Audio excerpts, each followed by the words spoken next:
Hay cartas que no traen solo palabras. Traen secretos, fantasmas y decisiones que gritan incluso después de décadas en silencio. Despertó temprano ese día, como siempre lo había hecho durante los últimos 25 años. Era su cumpleaños, pero nadie vendría. Ya no. Ni pastel, ni mensajes, solo el sonido del reloj y el aroma del café que él mismo preparaba. A la misma hora, con los mismos gestos de siempre. Julio era un hombre metódico. Viudo, 59 años, jubilado. Vivía solo desde que su esposa partió, hace 6 años. Su hijo nunca tuvo uno, o al menos eso era lo que creía. En el balcón, mientras el mundo aún despertaba afuera, Julio encontró un sobre amarillento en el buzón.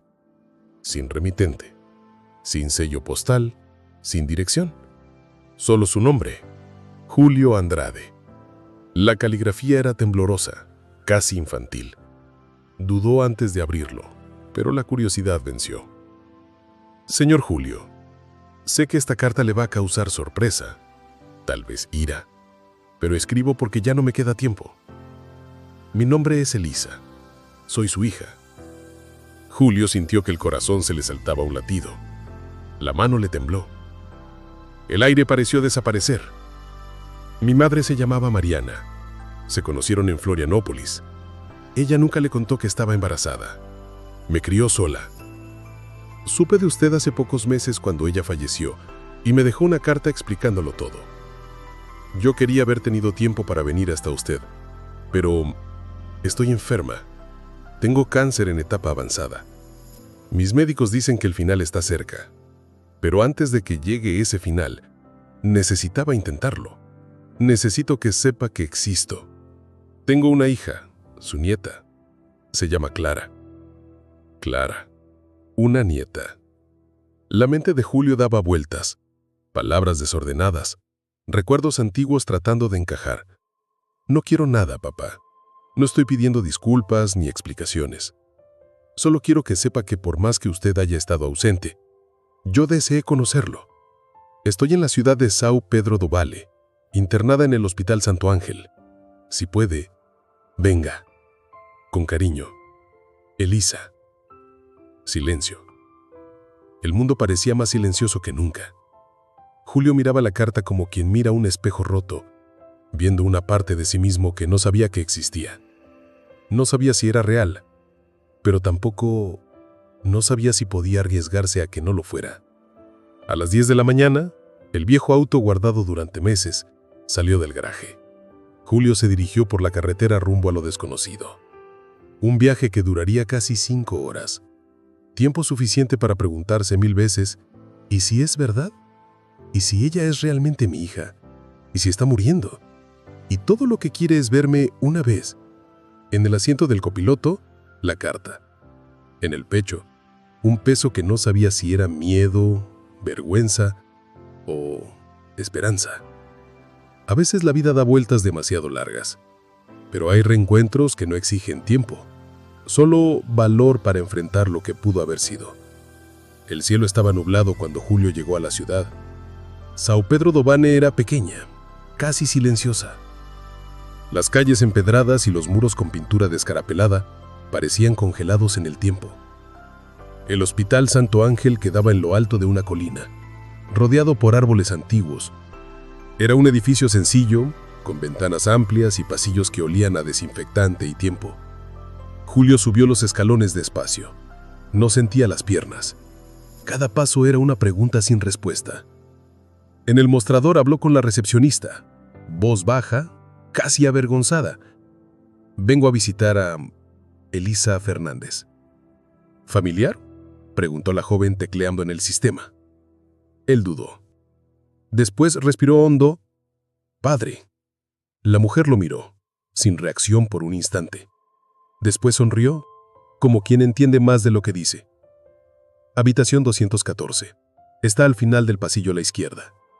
La puerta estaba entreabierta. El sonido de un monitor cardíaco llenaba el ambiente. Elisa estaba acostada, pálida, con el rostro delgado y los ojos hundidos. Tenía poco más de 30 años, pero parecía mayor. A su lado, Una niña de 8 años dibujaba con lápices de colores en una hoja arrugada. Julio se detuvo en la puerta. Quiso retroceder, quiso huir.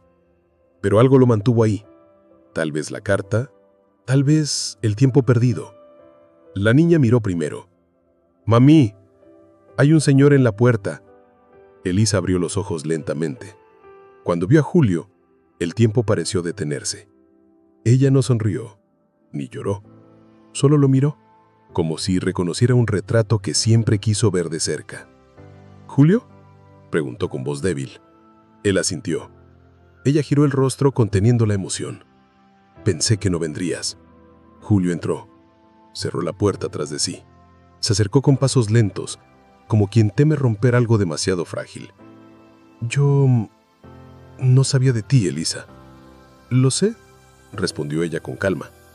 «¿Yo tampoco sabía de ti?» «No hasta hace poco». Julio se sentó en el borde del sillón, los ojos vidriosos. «Tu madre, Mariana, nunca me lo contó». Ella pensó que sería mejor así. Tenía 19 años, estaba asustada y tal vez enojada también. Yo nunca la juzgué. Silencio. La niña se acercó. «Mami, ¿él es el abuelo?» Elisa sonrió virbilmente. «Sí, Clara, ese es tu abuelo». La niña miró a Julio con ojos grandes e inocentes. «Te ves triste, abuelita». Julio no aguantó. Lloró. Por primera vez en muchos años, lloró frente a alguien. No era solo dolor. Era todo a la vez. Culpa, arrepentimiento, miedo, amor y esperanza. Una esperanza tímida, pero viva. La niña se acercó y tomó su mano. «Me gusta tu nombre», dijo. «Julio suena como nombre de héroe de cuento». Julio sonrió por primera vez ese día. En las horas siguientes, Julio contó pedazos de su vida. Elisa escuchaba con calma, pero el cansancio le hacía cerrar los ojos entre una frase y otra. Julio se dio cuenta de que ella estaba peor de lo que decía la carta. La piel fina, los labios secos, la voz cada vez más baja. Era como si el tiempo se estuviera escapando por las grietas. Antes de dormir, Elisa tomó su mano y dijo: «No sé cuánto tiempo me quede todavía, pero quería verte al menos una vez». «Estoy aquí», respondió Julio con lágrimas en los ojos, «y no me voy a ir más». Ella cerró los ojos. Una lágrima corrió por el costado de su rostro. Clara, a su lado, ya dormía. Julio se quedó ahí, en silencio, sintiendo que por primera vez en muchos años estaba donde debía estar. A veces no es el tiempo lo que importa, sino el instante en que finalmente se elige quedarse. En la mañana siguiente, Julio llegó temprano al hospital. Había dormido poco, en un hotel barato cerca de ahí. El colchón duro, el ventilador ruidoso. Pero no era eso lo que le quitaba el sueño. Era el peso de la hora. El miedo de que el poco tiempo con Elisa se escurriera entre los dedos. Cuando entró al cuarto, encontró a Clara sentada en el alféizar de la ventana. Miraba los autos que pasaban allá abajo con un dibujo en el regazo. «Buenos días, abuelito». «Buenos días, mi pequeña». Ella le mostró el papel. Era un dibujo de él, con una capa de héroe en la espalda y un corazón rojo en el pecho. «¿Soñaste conmigo siendo héroe?», le preguntó sonriendo. «No, soñé con mami y tú estabas ahí, tomando su mano». Julio se arrodilló frente a la niña, tragando el nudo en la garganta. «¿Y qué pasó después?». «Ella dijo que llegaste tarde, pero aún así llegaste». Elisa dormía, el rostro más pálido, los rasgos más finos. El monitor cardíaco marcaba un ritmo lento, constante. Julio se quedó ahí, sentado al lado, en silencio. Alrededor de las 10 de la mañana, ella despertó, débil, la voz más tenue que el día anterior. «Pensé que era sueño. Tú, aquí. Estoy aquí, y no me voy a ir». Ella trató de sonreír. «Te ves más viejo de lo que imaginé, pero tienes buenos ojos. Mis ojos nunca olvidaron a Mariana. Ella te amó mucho, incluso cuando estaba enojada. Cuando era pequeña, pregunté quién era mi papá. Ella dijo, un hombre bueno, asustado tal vez, pero bueno. Y yo guardé eso. Crecí pensando que tal vez tú estabas por ahí, viviendo tu vida sin saber de mi existencia. Solo deseé que, cuando te enteraras, no me odiaras. Julio apretó su mano con cuidado, los ojos llenos de lágrimas. Yo nunca te odié, hija. Solo lamento no haber estado ahí para verte crecer. Todavía hay tiempo para estar con Clara, susurró ella. Las horas pasaron despacio. El médico entró al cuarto con expresión contenida. Julio se levantó nervioso. ¿Puedo hablar con usted un minuto? En el pasillo, el médico fue directo. Elisa está en fase terminal. El cáncer ya se extendió a los huesos y el hígado. Solo estamos controlando el dolor. ¿Cuánto tiempo?, preguntó Julio con la voz casi inaudible. Días, tal vez una semana. Esa noche, Julio se quedó con Clara en el hospital. Le leyó cuentos, le peinó el cabello y después la acostó en un colchoncito improvisado. Ella se durmió agarrada a su brazo, como si ya lo conociera desde hace años. Elisa los observaba con ojos cansados, pero llenos de paz. ¿Sabes qué es lo que más me duele, papá? ¿Qué? Mi hija. No ver a Clara crecer. Yo puedo estar con ella, cuidarla. ¿Harías eso por mí? Julio tomó su mano con fuerza. Haría eso por ti. Y por mí. Ella es todo lo que tengo ahora. Elisa lloró, pero no de dolor. Lloró porque, incluso al final, había encontrado algo que ya no esperaba. Un hogar para su hija. Algunas despedidas comienzan antes de la partida, pero cuando el amor encuentra refugio, incluso el dolor carga un poco de paz. En los días que siguieron, la habitación 214 se convirtió en el centro del mundo de Julio. El tiempo parecía girar alrededor de pequeñas rutinas, el cambio de sábanas, el sonido del monitor cardíaco y la sonrisa de la nieta cuando él llegaba con un dulce escondido en el bolsillo. Elisa estaba cada vez más débil. Dormía largos periodos. Cuando despertaba decía pocas palabras, pero todas llenas de intención. En una tarde tibia de jueves, ella llamó a Julio con voz ronca. «Papá, necesito pedirte algo». Él se acercó, sentándose en el borde de la cama. «Lo que sea». Ella miró a Clara que jugaba con un muñeco improvisado en el rincón del cuarto. «Promete que no vas a dejar que se sienta sola. Te lo prometo. Y no le cuentes todo ahora. Deja que el tiempo diga lo que ella necesita saber. Poco a poco. Voy a respetar eso». Ella respiró con dificultad. «Le gustan los cuentos. Escribí algunos. Están en mi mochila, en el cajón. Léeselos de vez en cuando». Julio tragó saliva. Abrió el cajón. Encontró un cuaderno de tapa azul con letras delicadas. «Para Clara con amor». Lo hojeó. Cuentos infantiles con animales, niñas aventureras, abuelitos mágicos. Cerró los ojos por un segundo. Era el legado de una madre que sabía que partiría. Esa noche, el hospital autorizó que Julio se quedara en el cuarto con ellas. Durmieron los tres juntos. Él en un sillón adaptado, Clara al lado de su madre. Alrededor de las 3 de la madrugada, Elisa despertó con dolor. El médico le aplicó morfina. Ella se relajó. Sonrió incluso en medio de la debilidad. «Papá, llegaste tarde, pero llegaste. Estoy aquí». Y eso es todo lo que necesitaba. Clara se movió en el matraz. Aún dormía. «Cuídala como si fuera tuya». «Porque lo es, lo es». Elisa cerró los ojos con una sonrisa serena. Y en esa madrugada, sin alboroto, ella partió. No hubo grito, ni tumulto. La muerte llegó como un suspiro.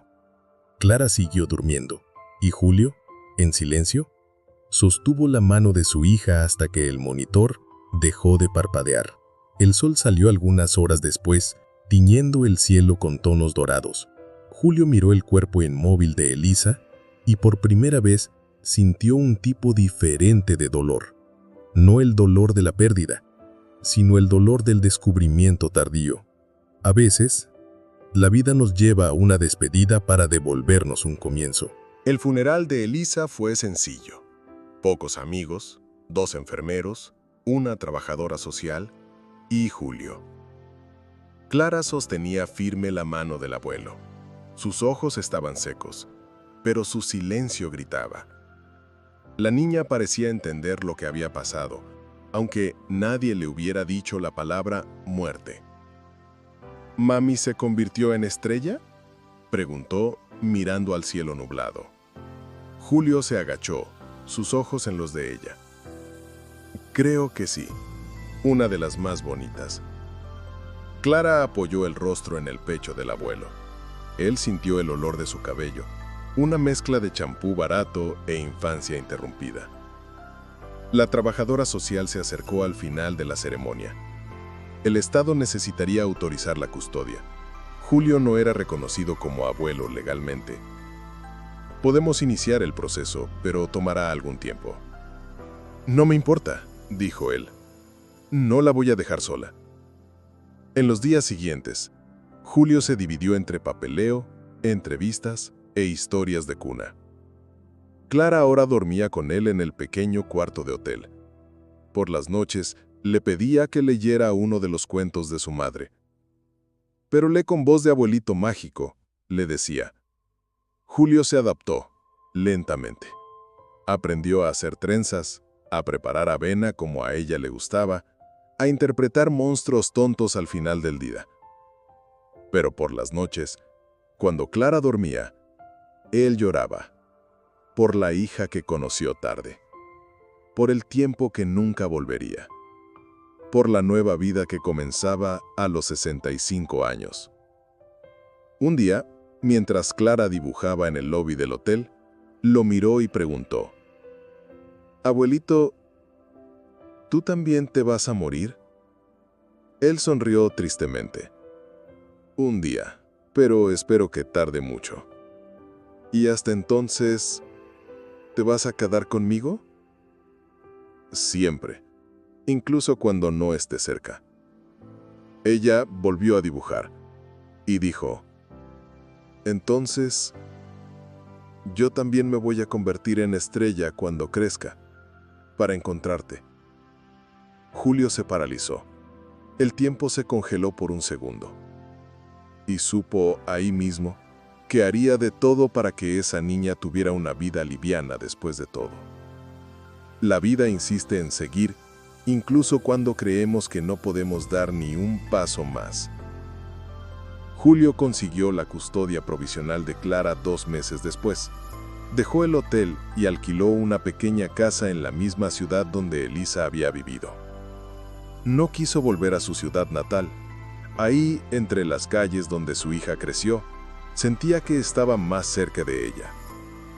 La casa era modesta: 2 cuartos, una cocina antigua, un jardín descuidado. Pero a Clara le encantó. «Aquí hay espacio para jugar», dijo.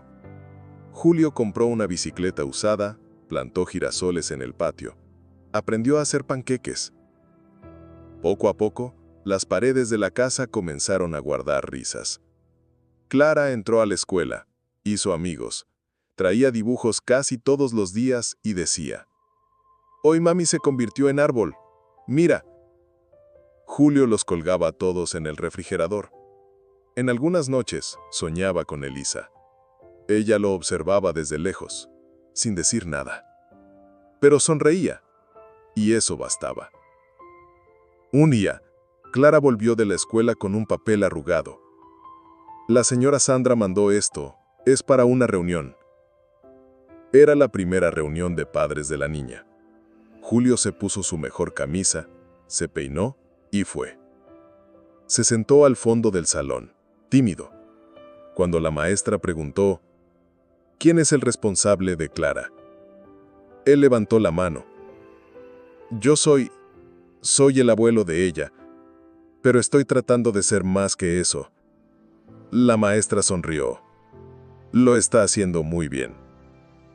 Ese día, al volver a casa, Clara le dio una nota que escribió en la escuela. «Abuelito, eres mi héroe, incluso sin capa». Julio lloró. A veces, el amor más fuerte no es el que llega temprano. Es el que elige quedarse, incluso cuando llega tarde. Julio se acostumbró a las preguntas en el pueblo. ¿Esa niña es su nieta? ¿Y los padres de ella? Señor, ¿está aguantando pliar a una criatura a esta edad? Él siempre respondía con calma. Es mi nieta, sí. Y lo que importa es que ella está conmigo. Por dentro, A veces se sentía cansado. Ya no era joven. Sentía dolores en las rodillas, olvidaba fechas, se irritaba con el ruido. Pero cuando Clara reía, cuando corría hacia él con los bracitos abiertos, todo eso desaparecía. Una tarde lluviosa, Clara apareció con una cajita de cartón. «Le encontré en el armario de mamá. Tiene fotos y cartas». Julio se sentó en el sofá. Abrió la caja con cuidado. Adentro, encontró cartas de Elisa cuando era niña, para su madre. Dibujos sencillos, llenos de amor. Y entre los papeles, una foto. Era Mariana, joven, embarazada. Detrás de la foto, escrito a mano: «Él nunca lo sabrá, pero quiero recordar que esta decisión fue por amor». Julio sostuvo la foto como quien sostiene una herida antigua. No había rabia, solo un silencio lleno de historias no contadas. Esa noche le contó a Clara una más de las historias del Cuaderno Azul. Era sobre una niña que perdía a su madre, pero ganaba un guardián invisible que la acompañaba siempre. En los sueños, en los dibujos, en los girasoles. Clara escuchó atenta. Al final dijo: «Ese guardián eres tú, ¿verdad?». Julio rió. «Tal vez. Pero quién sabe si no es ella, mirándote desde lejos». Clara miró hacia el techo. «Creo que ella vive en la estrella más brillante». Y se durmió sonriendo. Algunos dolores nunca pasan, pero cuando se transforman en amor, se vuelven puente hacia lo que aún puede florecer. El tiempo pasó. 1 año desde la partida de Elisa. Ahora Julio era legalmente responsable de Clara. La casa había ganado nuevos colores. Clara había crecido, más curiosa, más llena de vida, pero también más preguntas. «Abuelo, ¿por qué mi mamá se enfermó?». «A veces uno se enferma sin explicación, mi pequeña». «¿Y mi papá dónde está?». Julio se quedó helado. Elisa nunca había hablado de él. No había nombre en los papeles, ninguna pista. Julio sabía que necesitaría tarde o temprano contar esa parte, pero aún no era el momento. «No lo sé, Clara, pero te prometo que si algún día lo descubrimos, iremos tras él, juntos». Ella asintió y cambió de tema. La infancia tiene esa ligereza de no insistir cuando siente que lastima. En la escuela, Clara hizo una presentación. Julio fue, camisa planchada, ojos brillando. Ella subió al escenario, sosteniendo un cartel. «Mi familia es diferente, pero es perfecta para mí». Al micrófono dijo: «Este es mi abuelo, pero él también es mi papá, mi amigo, mi superhéroe». Y él no llegó tarde. Él llegó cuando más lo necesitaba. Julio lloró ahí mismo, sin vergüenza, y aplaudió con el alma. El amor no siempre llega en el momento correcto, pero a veces elige el momento exacto en que es más necesario. Clara ahora tenía 12 años. La infancia de ella se estaba despidiendo, y con ella las mañanas de dibujos, las tardes con muñecas en el jardín. Ahora había libros, amigos nuevos, miradas curiosas, preguntas más grandes. Pero el amor entre ellos no disminuía, solo se transformaba. En consejos, en silencios comprendidos, en abrazos prolongados como si cada uno ya supiera que el tiempo corría. Una tarde, sentados en el banco de la plaza donde siempre se encontraban, Clara preguntó: «Abuelo, ¿tienes miedo de morir?». Demoró en responder: «Ya lo tuve. Hoy ya no». «¿Por qué?». «Porque sé que dejaré algo bueno atrás». «¿Yo?». Él sonrió. «Tú eres mi parte más hermosa». Julio comenzó a tener dificultades para caminar. El médico habló de cansancio natural de la edad, pero también sugirió exámenes. Julio rechazó los más invasivos. Dijo que quería vivir el tiempo con calidad, no estirarlo con sufrimiento. Clara entendió, aunque quisiera contradecir. Ella comenzó a hacer más tareas de la casa. Aprendió a cocinar arroz, doblar ropa, cuidar el jardín. «Así descansas», decía, decidida. Julio la observaba con el corazón apretado y lleno de orgullo. «Vas a ser una mujer increíble, Clara. Solo quiero ser como tú». Cierta noche, Clara encontró un sobre la cama. Era del abuelo. Adentro había una carta. «Mi pequeña, cuando leas esto, tal vez ya me haya ido, pero quiero que sepas que tú salvaste mi vida. Yo pensaba que mi historia había terminado, y entonces llegaste tú. Yo fui el padre que llegó tarde, pero tú fuiste la nieta que llegó en el momento correcto. Gracias por enseñarme lo que es volver a empezar. Te amo para siempre. Abuelo». Clara guardó la carta en el cuaderno azul y prometió que algún día contaría esta historia al mundo. Algunas historias no terminan. Cambian de voz, de generación, de forma, pero siguen vivas. Julio falleció en una mañana tranquila de primavera. Clara ya era adulta. Tenía 24 años. Se estaba graduando en letras y soñaba con ser escritora. Ella lo cuidó hasta el final, con la misma dedicación que él tuvo por ella, con la misma ternura que atravesó los años. En el entierro, Clara usaba un vestido azul claro, como el cielo de ese día. En las manos sostenía el cuaderno azul que su madre había dejado, ahora lleno de páginas nuevas escritas por ella. Pidió decir algunas palabras. Fue hacia el micrófono, frente a pocos amigos y vecinos, y dijo: «Mi abuelo llegó tarde a mi vida, y aún así fue demasiado pronto cuando se fue. Pero el tiempo no define el amor. Él fue mi abuelo, mi padre, mi héroe, mi hogar». Hizo una pausa y continuó: «Un día, mi madre escribió historias para mí. Mi abuelo leyó cada una de ellas con la voz temblorosa de emoción. Hoy yo escribo para honrar a los dos, porque si algo me enseñaron es que nadie llega demasiado tarde cuando el amor es verdadero». Clara sonríe. Cierra el cuaderno. Mira por la ventana donde el viento mece suavemente un girasol plantado años antes por un hombre que pensaba que ya había perdido todo y terminó encontrando todo de nuevo. El tiempo puede llevarse muchas cosas, pero el amor que se planta, ese florece en cualquier estación.